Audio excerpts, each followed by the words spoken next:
बोले त्रिकालवर्ती नव देवताओं की, मूल्यायक श्री चिंतामणि पार्श्वनाथ भगवान की, आचार्य भगवंत गुरुवर श्री विद्यासाई जी महाराज की, परम पूज्य आचार्य श्री शमेशाय जी महाराज की, परम पूज्य मुनवर श्री नदोशाय जी महाराज की।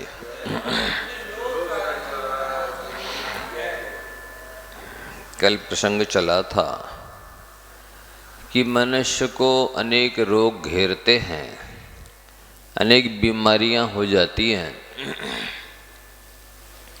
इलाज कराता है, इसके बाद भी आराम नहीं मिलता है,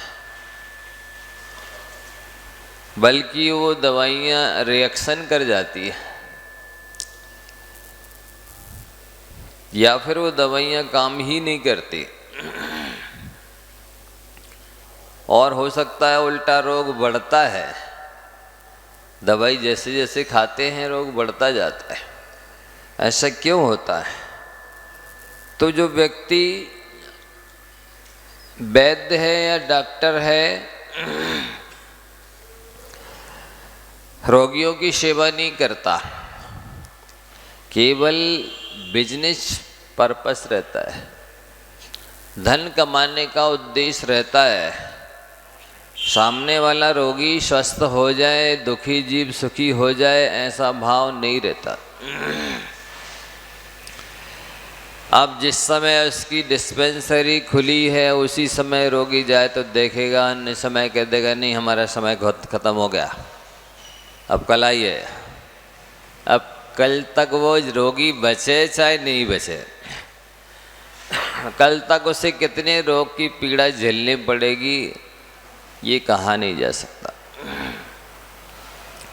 अथवा रोगी गरीब है, दरिद्र है, फीस पूरी नहीं दे सकता है, दवाई के पैसे नहीं दे सकता है, बेड के पैसे नहीं दे सकता है,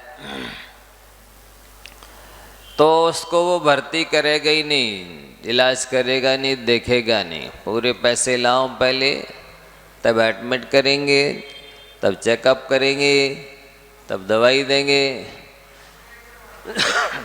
तो ये स्थितियां जब होती हैं, इसके अंदर लोभ कषाय है, निर्दयता है, कर्तव्यहीनता है, और भी इस तरह से दूसरी भी चीज़ों के बारे में लगा लेना चाहिए कि आप आहार देने में सक्षम हैं और नहीं दे रहे हैं, तो अगले जन्म में आपको ये सामर्थ्य फिर नहीं मिलेगी। आज तो आपके पास सामर्थ्य है पर उसका सदुपयोग नहीं कर रहा। आज आप जीवों को अभयदान दे सकते हैं, रक्षा कर सकते हैं, पालन कर सकते हैं, सहयोग कर सकते हैं, इतना तन से मन से धन से समर्थ हैं, लेकिन अहंकार के वशीभूत होकर के, आलस के वशीभूत होकर के, लोभ आदि के वशीभूत होकर आप दूसरों का सहयोग नहीं कर रहे हैं, सेवा नहीं कर रहे हैं, उपकार नहीं कर रहे हैं, दुख दूर नहीं कर रहे हैं, तो इससे अंतराय कर्म का बंध होता है। इससे वीरांतराय आदि कर्मों का बंध होता है, अशाता वेदनी आदि कर्मों का बंध होता है। जितनी अशुभ प्रकृतियां हैं वे बंधती हैं। तो इसलिए जो भी उपलब्धि आज हुई है, जो योग्यता मिली है, सामर्थ्य मिली है, यदि उसका कोई उपयोग सदुपयोग नहीं करता है तो अगले जन्मों में उसको वो सामर्थ्य फिर नहीं मिलती, बल्कि और पनिशमेंट के रूप में, सजा के रूप में उसको अनंत गुनी हीन दशा प्राप्त होती है। नरक निगोद आदि अवस्थाओं को प्राप्त होता है, दीनहीन अनाथ होता है, फिर वो अनंत काल तक वहाँ से निकलने में सक्षम भी नहीं हो पाता। अथवा तीव्र लोभ से रोग का भय दिखलाकर बहुत सा धन लेकर के बहुत थोड़ी औषधि देता है। मतलब इतना खतरनाक रोग नहीं था,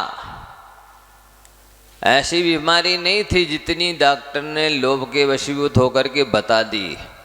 अरे बहुत खतरा है, डेंजर स्थिति है, आप तो बाईपास सर्जरी करवाओ अन्यथा बचने की चांस नहीं है। और स्थिति ऐसी खतरनाक नहीं थी, तो स्थिति तो बहुत डेंजर बताई, खतरनाक बताई, रोग बहुत बड़ा है। सो बड़े लोग के पैसे ले लिए और दवाई थोड़ी सी दी, जरा सी दी। इलाज जो किया, चेकअप जो किया, वो तो नॉमिनल था, नाम मात्र सामान्य था, लेकिन पैसे खूब ले लिए डरा धमका करके। इसी तरह से आप अन्य चीज़ों में भी लगा सकते हैं। किसी को मान लो ज़रूरत है पैसे की, घर मकान इत्यादि बनाने के लिए, तो दे दिया पैसा, ब्याज बहुत ज़्यादा ले लिया, 10 रुपये सैकड़े लेंगे, 15 रुपये सैकड़ा लेंगे। अब इतना महंगा ब्याज लेकर के पैसा दिया, पैसों के बदले में उसका सोना चांदी रख लिया गिरवी, मकान लिख लिया, ज़मीन लिख ली। और 6 महीने में ब्याज में ही पूरी ज़मीन, मकान, ये सोना चांदी पूरा ख़त्म हो गया। ब्याज ही नहीं चुका, अभी पैसा मोर फिर भी बाकी है। बेचारा ब्याज ही चुकाते चुकाते परेशान है। उसका सब घर बिक गया, ज़मीन जायदाद बिक गई, सोना चांदी बिक गया, अभी ब्याज ही नहीं चुका, मूल तो अभी फिर भी बाकी है। अब फिर भी उसको टॉर्चर कर रहा है, पैसे लाओ हमारे, पैसे लाओ हमारे। अब क्या करेगा बदले में? अब वो नौकरी करेगा उसके यहाँ, जीवन भर नौकरी करता रहा, वो पैसा ही नहीं चुका। तो ये अन्याय कहलाता है, अनीति कहलाती है कि आप सामर्थ्यवान हैं, सक्षम हैं सेवा करने में, भैयावृत्ति करने में, परोपकार करने में, दान देने में। सो दिया तो नहीं, और दिया तो बहुत ना के बराबर दिया, और ब्याज पर ब्याज लगाते चले जा रहे। तो ऐसी स्थिति में क्या होता है, अगले जन्मों में फिर ऐसे लोग बीमार होते हैं, दुखी होते हैं, रोगी होते हैं। फिर वे कितने ही इलाज करा लें, स्वस्थ तो नहीं होंगे, और उल्टे बीमार होते चले जाएंगे, बीमारी बढ़ती चली जाएगी, दवाइयाँ उल्टी रिएक्शन करेंगी, नुकसान करेंगी, लाभ करेंगी ही नहीं। ऐसा इसीलिए होता है कि पिछले जन्मों में आपने दूसरों को समर्थ थे, इसके बाद भी दवा नहीं दी, भैयावृत्ति नहीं की, सेवा नहीं की, सहानुभूति नहीं जतलाई, उल्टा उनसे और ब्याज लेते गए, और खेती जमीन जायदाद सोना चांदी सब अपने नाम से कर लिया, अपने कब्जे में कर लिया। फिर भी बेचारे के पैसे चुके ही नहीं, अभी भी कर्ज चढ़ाई है। तो ऐसी जो निर्दयतापूर्ण व्यवहार करते हैं, आज तो सामने वाले की परिस्थिति है, मजबूरी है, तो आप 10 रुपये सैकड़ा में ब्याज दो, चाहे 15 रुपये सैकड़ा में दे, ले लेगा। और जो भी लिखना है, ज़मीन लिख लो, जायदाद लिख लो, घर मकान लिख लो, सोना चांदी रख लो, सब उसका, और महीने साल 2 साल में कह दो ख़त्म हो गया वो आपका। फिर भी अभी भी मूल्यवाची बाकी है, अब वो और चुकाओ, उसके लिए मेरे यहाँ सर्विस करो, नौकरी करो, सेवा करो। तो किसी भी विषय में भय दिखा करके सामने वाले को बहुत सारा पैसे गांठ लिए, और काम थोड़ा सा किया, उसको धन थोड़ा सा दिया, दवा थोड़ी सी दी। दवा तो थी 5 रुपये की, 50,000 रुपये ले लिए। ऐसा हो रहा है। कोरोना जैसी बीमारी आ गई, तो अब देखो लोगों को, डॉक्टरों की क्या स्थिति थी। 5 रुपया का इंजेक्शन 50,000 रुपये में बिक रहा है, लाखों रुपए में बिक रहा है। और जिसने खरीदा है वो तो ओटी में आ ही नहीं सकता, आईसीयू में आ नहीं सकता है। सो पैसे पूरे ले लिए 50,000 रुपये, और कहो पानी का इंजेक्शन लगा दें, 5 रुपये का इंजेक्शन लगा दें, ये लगा ही नहीं और पैसे ले ले रहे। तो इस तरह की जो अन्याय अनीति है, लुटाई है, इससे व्यक्ति ऐसे कर्म देखे बांधता है कि वो जीवन भर रोगी रहेगा। अब अगले जन्म में ज्यों ज्यों दवाई खाएगा त्यों त्यों बीमार होगा, रोग बढ़ेगा। वो दवाई भी पानी बनेगी, खून नहीं बन करके पीप बनेगी। इसलिए पाप से हमेशा डरना चाहिए। ऐसे अन्याय अनीति के काम नहीं करना चाहिए कि देख लिया सामने वाले की मजबूरी है, उसकी अटकी है, उसको ज़रूरत पड़ी है, इसलिए अब चाहे जैसे पैसे जितने चाहे ले लो और उल्टी सीधी चीज़ दे दो। कई ऐसे गरीब होते हैं जिनको सर्विस करनी होती, नौकरी करनी होती है, तो अब बिल अपने मन की दे देंगे, इतने पैसे देंगे, करना हो तो काम करो, रहो, नहीं करना हो मत रहो।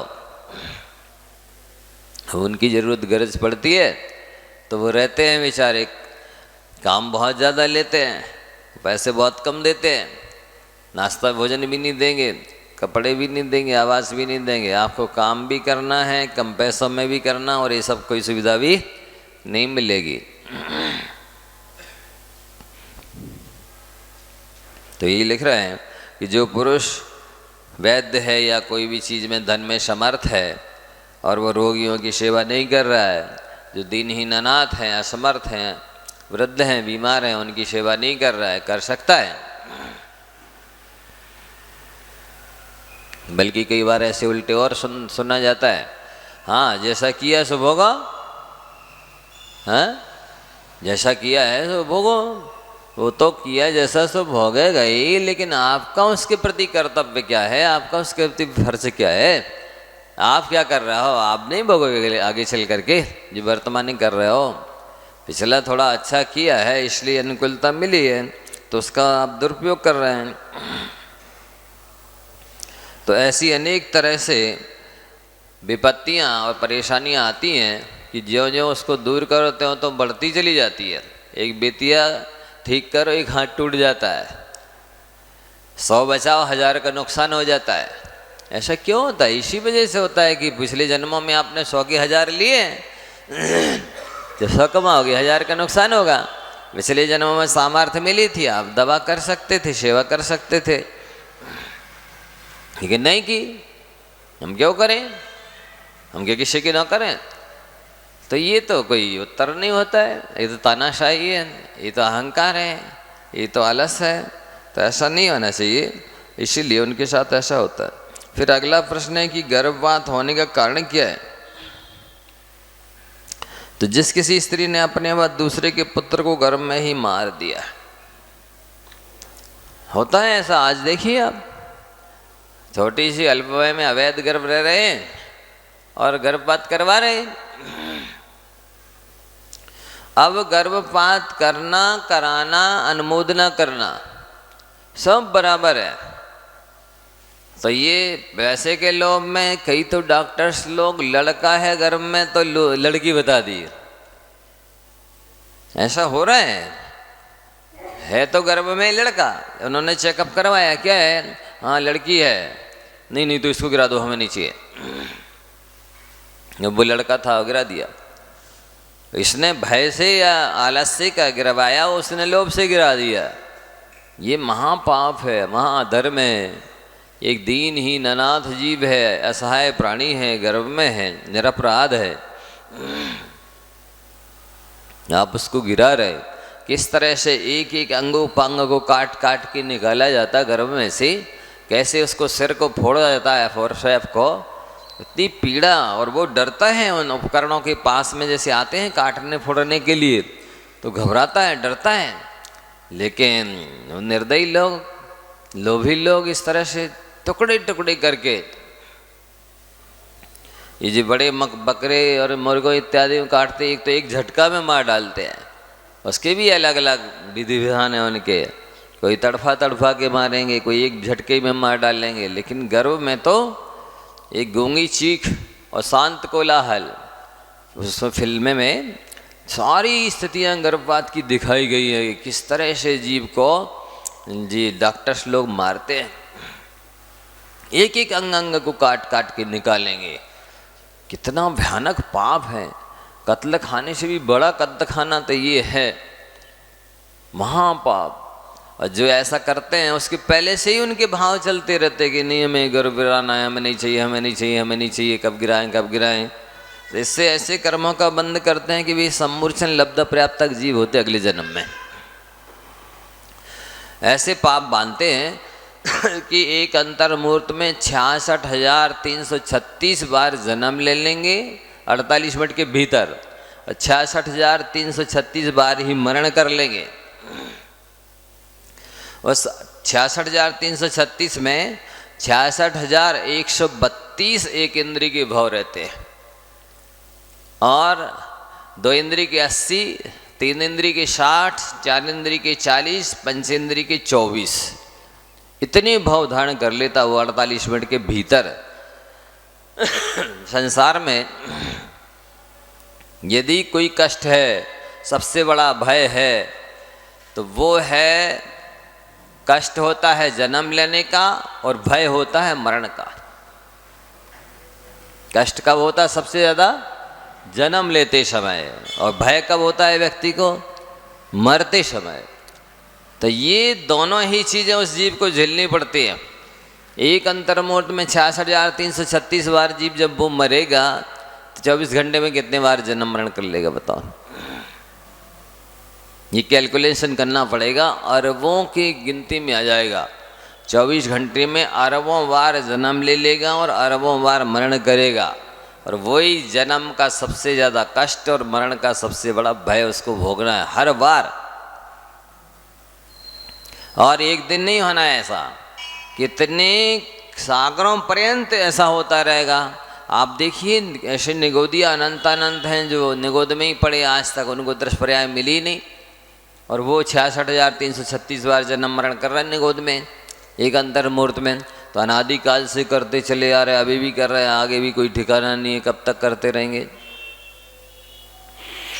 और बेसम्मूर्छन एक इंद्रिय है, 2 इंद्रियों के, 3 इंद्रियों के, 4 इंद्रियों के, अशनि शनि पंचेंद्रियों के सम्मूर्छन आरंभ होता है।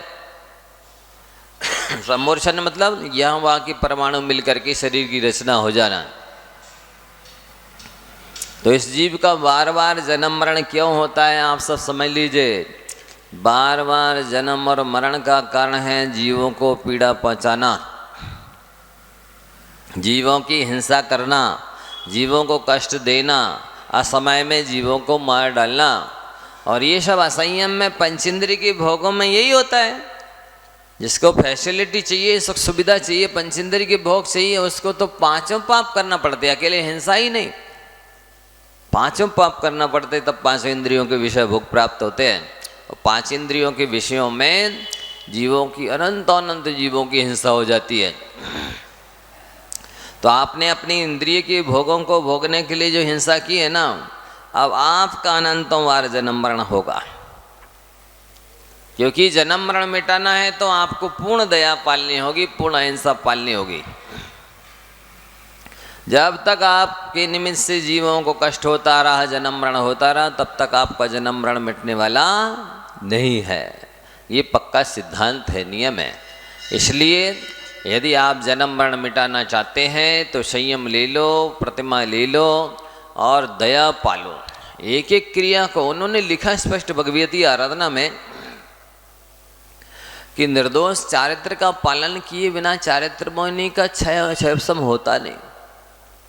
और निर्दोष चारित्र का पालन करने में आलस का त्याग करना है, हृदय में दया चाहिए है, और उसके साथ साथ बड़ी निष्ठा आस्था चरित्र के प्रति चाहिए कि नहीं, इस चारित्र के निर्दोष चारित्र के पालन करने से ही हमारी चारित्र मोहिनी कर्म का क्षय संचय होगा, इसके बिना नहीं हो सकता है। और इसकी सीधी सी तात्पर्य है कि निर्दोष चारित्र पालन करने के लिए जीवों की रक्षा करना है। अब उसमें केवल मोटे मोटे मनुष्यों की रक्षा नहीं करनी है, केवल पशुओं की रक्षा नहीं करना है, एक इंद्रिय से लेकर पंचेंद्रिय तक के सब जीवों की रक्षा करना है। वो व्यक्ति लेना नहीं चाहता, नहीं हम नियम से नहीं बनेंगे, मत बनो, अनंत जन्म मरण करते रहो अनंत काल तक। कौन भोगेगा इसका फल? आप नियम नहीं ले सकते हैं, प्रतिमा नहीं ले सकते हैं, मत लीजिए। करते रहिए अनंत जन्म मरण, अनंत काल तक। कौन माई कलल बचाएगा आपको? और कौन सी चीज़ है जो आपको मोक्ष भेज देगी?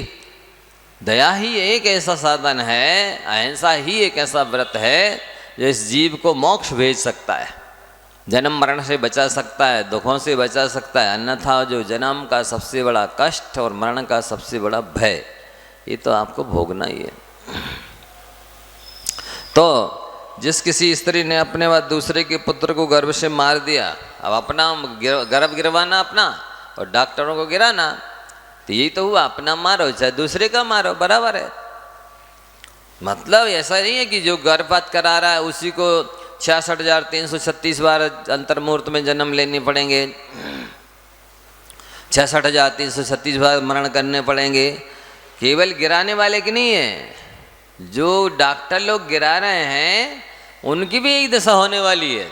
अभी इनको पता नहीं है, लोभ के वशीभूत होकर के और ये गर्भ गिरा रहे, गर्भपात कर रहे हैं, काट रहे हैं अंगोपांग। उनका खुद की दशा क्या होगी अगले जन्मों में, जन्मांतरों में अनंत अनंत जन्म मरण करना पड़ेंगे। और नरक निगोद से निकलना कठिन होगा, मुश्किल होगा। कौन सी चीज़ के बल पे निकलोगे? आप जीवन भर हिंसा करके, हत्या करके जा रहे हो। आप कोई माइकलन नहीं नरक निगोद से निकाल सकता आपको। इसलिए अपने स्वयं के जन्म मरण मिटाना चाहते हो तो संयम धारण करो, प्रतिमा धारण करो। जीवों की दया तभी पलेगी, उसके बाद जीवों की रक्षा हो नहीं सकती। असंयमी करता ही नहीं, उसका लक्ष्य ही नहीं होता। किसी भी विषय में चलेगा तो ऊंट की तरह देख के चलेगा, बोलेगा तो कुछ भी बकता रहेगा, खाएगा पीगा तो कुछ भी खाता पीता रहेगा, उठाएगा रखेगा तो जैसे तैसे उठाता रखता रहेगा, मलमूत्र जहाँ कहीं विसर्जन करता रहेगा। दया पलेगी ही नहीं कभी, एक लक्ष्य नहीं होगा। वस्तुतः लक्ष्य बिना बनाए बिना कभी कोई कार्य होता ही नहीं है। फिर आप तो मंजिल पाना आप चाह रहे हैं बिना लक्ष्य बनाए, कहाँ से मिल जाएगी? किसी भी हालत में नहीं मिलने वाली। और ये मनुष्य पर्याय में जब जो व्यक्ति नहीं कर सका आत्म कल्याण, वो कहाँ जाके करेगा, कब करेगा और कैसे करेगा, किसके बल पे करेगा? है ही नहीं कोई साधन। स्पष्ट लिखा है शास्त्रों में कि अहिंसा ही मोक्ष प्राप्त कराएगी और उसका पूर्ण पालन तो मनुष्य पर्याय में ही हो सकता है, और वो भी संयम लिए बिना नहीं हो सकता है। फिर आगे लिख रहा, अथवा किसी भी पुत्र को मारने के लिए विष दिया। आपने वैसे गर्भपात नहीं किया कराया, विष दे दिया। अब अक्ष खिलाना भी विष देना ही है। ये जो फास्ट फूड बेच रहे हैं ना, ये भी विष ही बेच रहे हैं, जहर बेच रहे हैं, मांसाहार बेच रहे हैं। अगले जन्मों में क्या दशा होगी देख लो। आप बेच रहे हैं, उधर मतलब प्रोडक्शन और हो रहे हैं, क्योंकि आवश्यकता ही आविष्कार की जननी है।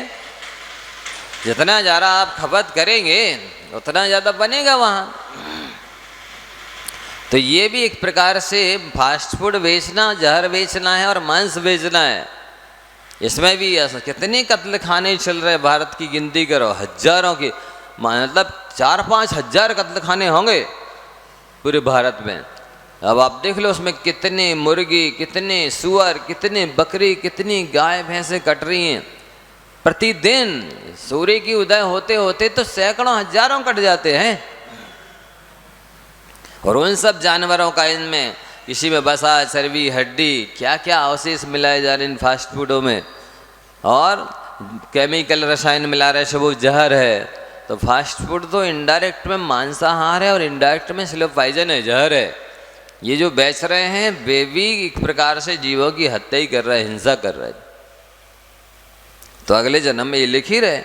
अथवा जो गर्भपात करके संतुष्ट हो रहे हैं कि हाँ चलो रात मिली, छुट्टी मिली, चैन मिल गई, पीछा छूट गया, इस टाइप से संतुष्ट होते हैं।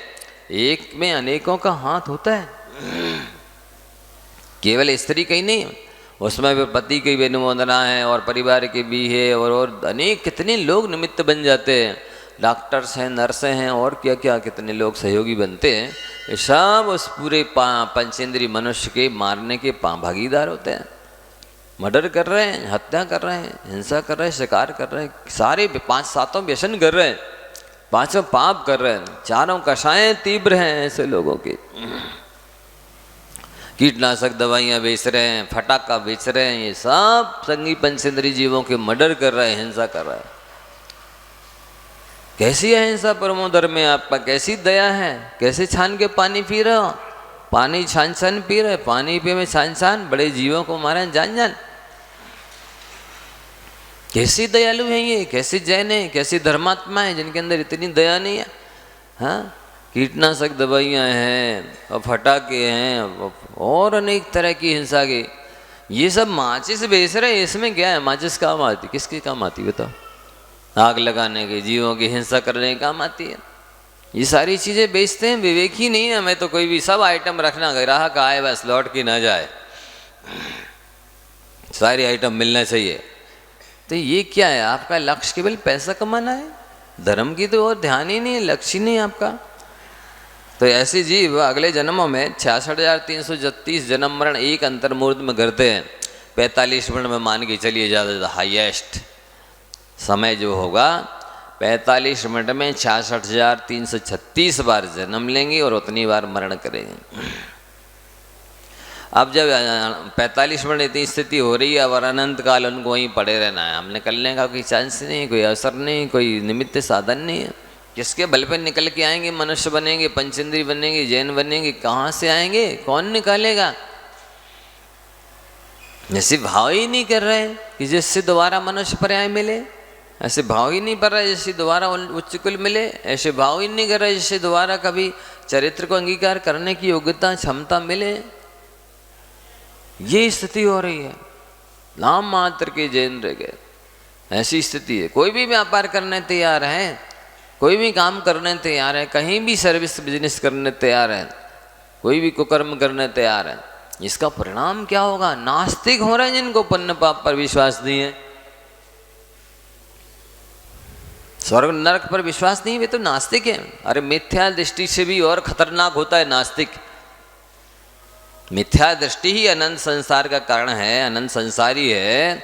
फिर नास्तिक तो और अनंत अनंत संसार में भ्रमण करने वाला है, अनंत कष्ट भोगने वाला है। उसके तो शब्द नहीं कितने कष्टों को सहेगा। तो ऐसा नहीं होना चाहिए। अपन को पुण्य पाप पर विश्वास करना चाहिए। साक्षात अपनी आंखों से देख रहे हैं, पुण्य का फल भी देख रहे हैं, पाप का फल भी देख रहे हैं कि जिन लोगों के पुण्य का उदय है उनको कुछ भी नहीं करना पड़ता, लाखों करोड़ों कमा रहे हैं। जिनके पाप का उदय है वो कितनी मेहनत करते हैं, कितने काम करते हैं, इसके बाद भी सफल नहीं होते हैं। कितनी बीमारियां हो रही हैं, कितने कष्ट हो रहे हैं, कितनी तरह की समस्याएं खड़ी हैं, कितनी प्रतिकूलताओं में जी रहे हैं लोग। इससे तो अपने आप जीवों की भिन्नता को देख कर के अनुमान लगा लेना चाहिए कि ये सब पुण्य पाप का खेल है, अन्यथा एक सा क्यों नहीं है, सब इतने भेद क्यों बन रहे हैं। इसलिए इनकी इतने प्रकार की कर्म है, इनकी इस तरह इतनी तरह की स्थितियां हैं। तो इसलिए अपने जीवन को कम से कम अनंत संसारी बनाने में निमित्त तो मत बनाओ। ये मनुष्य पर्याय जन्म मरण करने के लिए नहीं मिली है, ना जीने के लिए मिली, ना मरने के लिए मिली है, जन्म मरण मिटाने के लिए मिली है। मनुष्य पर्याय जन्म मरण मिटाने के लिए मिली है। आप तो उसको और जन्म मरण की संख्या को बढ़ा रहे हैं और यहाँ आकर के तो आपने बहुत सारा संसार बढ़ा लिया। यहाँ आकर के तो मन संसार घटाना चाहिए था। तो नीति याद रखें हमेशा, स्वयं को भय लगे और दूसरे को संदेह हो, ऐसा काम मत करो। आपने शास्त्र नहीं पढ़े होंगे तो ये तो आप समझते हैं कि ये काम करने में आपको डर लग रहा है, इसका मतलब ये काम अच्छा तो नहीं है। ना तो डर क्यों लग रहा है? अच्छा होता तो डर क्यों लगता?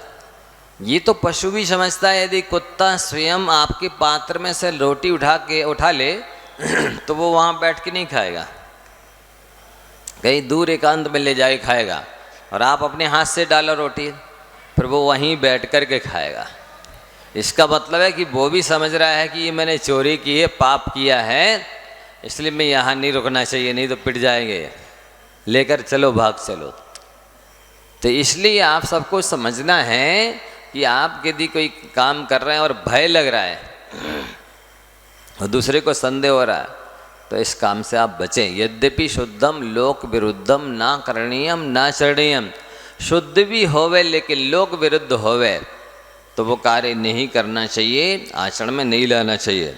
ये नीति है, बहुत बड़ी नीति है, सभी को याद रखने लायक है कि जिसमें स्वयं को भय लगे और दूसरे को संदेह हो, ऐसे कामों से दूर रहें। जहाँ पवित्रता नहीं होती है वहाँ पूज्यता नहीं आती है। इसलिए पहले क्या होता है, शुद्धि होती है, फिर विशुद्धि होती है, फिर रिद्धि सिद्धि होती है। ये क्रम है। जहाँ पर जिसके रहन सहन में शुद्धि नहीं है, वस्त्रों की पवित्रता नहीं है, भोजन की शुद्धि नहीं है, वहाँ पर विशुद्धि कहाँ से बढ़ेगी? आप खुद हम सोचिए। हाँ, अशुद्ध खाकर के कोई शुद्धि विशुद्धि बढ़ा सकता है? नहीं। अशुद्ध वस्त्रों में आप बैठे हुए हैं, इन वस्त्रों में खाएंगे, इनका भी प्रभाव पड़ता है। पहले हमने स्वयं देखा कि बड़े बुजुर्ग लोग दुकान से आते थे, बाहर से आते थे, यात्रा करके आते थे, सबसे पहले वो कपड़े उतारेंगे, नहाएंगे, शुद्ध कपड़े पहनेंगे, फिर भोजन पान इत्यादि नाश्ता करेंगे। आज तो कुछ विवेक है ही नहीं, वही कपड़े में ट्रेन से यात्रा करके आ रहे हैं, बाजार से घूम के आ रहे हैं, दुकानों से आ रहे हैं, 17 जाति के लोगों से छिल करके आ रहे हैं। वही जूते चप्पलों में मलमूत्र भी लग गया है, वही पहन के आए हैं और वही पहने वही कपड़े पहने खा पी रहे। कहाँ से शुद्धि नहीं है तो विशुद्धि कहाँ से होगी? विशुद्धि का मतलब होता है कषाय की मंदता। जब पहले शुद्धि, आप लोग पूजन में नहीं पढ़ते, द्रव्यस्य शुद्ध मदिगम्य अथानुरूपम भावस्य शुद्ध मदिगंतुम, ऐसा कुछ पढ़ते हैं? अधिगंतु कामा, प्राप्त करने का इच्छुक, भावों की शुद्धि को प्राप्त करने का इच्छुक मैं द्रव्य की शुद्धि कर रहा हूं। जब द्रव्य की शुद्धि नहीं है तो भाव की शुद्धि कहाँ से हो जाएगी? इसलिए ये शुद्धि का ध्यान रखना चाहिए, इन सबका महत्व है। नहीं, हम तो भोजन थोड़ी कर रहे हैं, हम तो फरारू ले रहे, हम तो अकेला पानी पी रहे हैं, इसके लिए क्या शुद्धि की आवश्यकता है? नहीं, जैसा पियोगे पानी वैसी बोलोगे वाणी। अशुद्ध स्थान पे खड़े होकर के, अशुद्ध कपड़े पहन करके, अशुद्ध पानी जैसे तैसे भावों से पिएंगे, कहाँ से अच्छी वाणी निकलेगी? पानी से वाणी बने, मन को रचता अन्न, खाना पीना शुद्ध यदि आत्म सदा प्रसन्न। ये बहुत महत्व है इन चीज़ों का। आज लोग समझते नहीं, कर रहे हैं 24 घंटे, पर वो सुनना नहीं चाहेंगे। मत सुनो, नहीं करो, फल तो आपको ही भोगना है ना। तो क्या नियम याद रखना है? नीति है, यद्यपि शुद्धम लोक विरुद्धम ना करणीयम ना शरणीयम। शुद्ध है, शास्त्र में कहा गया है, लेकिन फिर भी यदि लोक विरुद्ध है, लोक में लोगों को संदेह होगा, लोग अनीति अन्याय का आचरण करने लग जाएंगे, तब आप ऐसे काम को भी नहीं करें। स्वयं को भी संदेह लगता है तो आत्मा के प्रदेशों का हलन चलन ज़्यादा बढ़ जाता है, स्पंदन, धड़कन। आप स्वयं देखेंगे, जिस काम करने में आपको भय लगता है तो आत्मा में धड़कन, हृदय में धड़कन बढ़ जाती है। और जितना ज़्यादा आत्मा के प्रदेशों का स्पंदन होगा, उतना ज़्यादा कर्मों का बंध होगा, उतना ज़्यादा स्थिति को लेकर के, अनुभाग को लेकर के कर्म बनेंगे। इसलिए अपन को वो काम नहीं करना जिसमें हृदय की धड़कन बढ़ जाए, जिसमें स्वयं को भय लगे, दूसरे को संदेह हो। पूज्यता लानी है तो पहले पवित्रता लाओ, विशुद्धि बढ़ाना है तो पहले शुद्धि का ख्याल रखो। हर चीज़ की शुद्धि, भोजन की शुद्धि, वस्त्रों की शुद्धि, शरीर की शुद्धि, स्थान की शुद्धि, ये 3 शुद्धियां करोगे तब चौथी भाव की शुद्धि होगी। 3 शुद्धि नहीं बढ़ाओगे तो चौथी शुद्धि कहाँ से होगी? भावों की आपके पास इतनी कैपेसिटी है क्या कि आप कैसे भी खा लें और अपने भाव शुद्ध कर लें?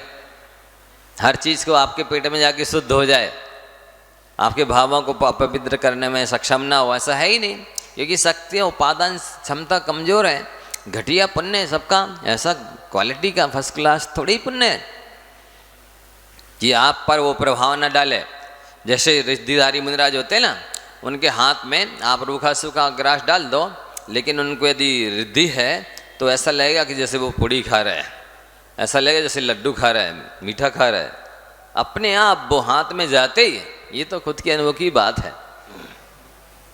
कैसे रूखा सूखा लो, हाथ में आते ही बिल्कुल स्वादिष्ट लगता है, और आप उसे खाएंगे, कितना नहीं, नमक नहीं है इसमें, मीठा नहीं है इसमें, अच्छा नहीं लग रहा, और वही महाराज के लिए स्वादिष्ट लग रहा है। ऐसा होता है। तो वो रिद्धिधारी है, परम तपस्वी है, इसलिए उनके हाथ में गया हुआ नीरस भोजन, उनके हाथ में कुछ भी चला गया है तो वो भी सरस हो जाएगा, स्वादिष्ट बन जाएगा और स्वास्थ्यवर्धक बन जाएगा।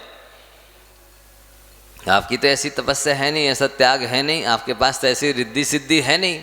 तो आपको सबसे पहले द्रव्य, क्षेत्र, काल, इन 3 चीज़ों की शुद्धि बुद्धिपूर्वक करनी होगी, तो भावों की विशुद्धि हो जाएगी। शुद्धि होगी, फिर विशुद्धि होगी, फिर रिद्धि सिद्धि होगी। ये क्रम है, रिद्धि होगी फिर सिद्धि होगी।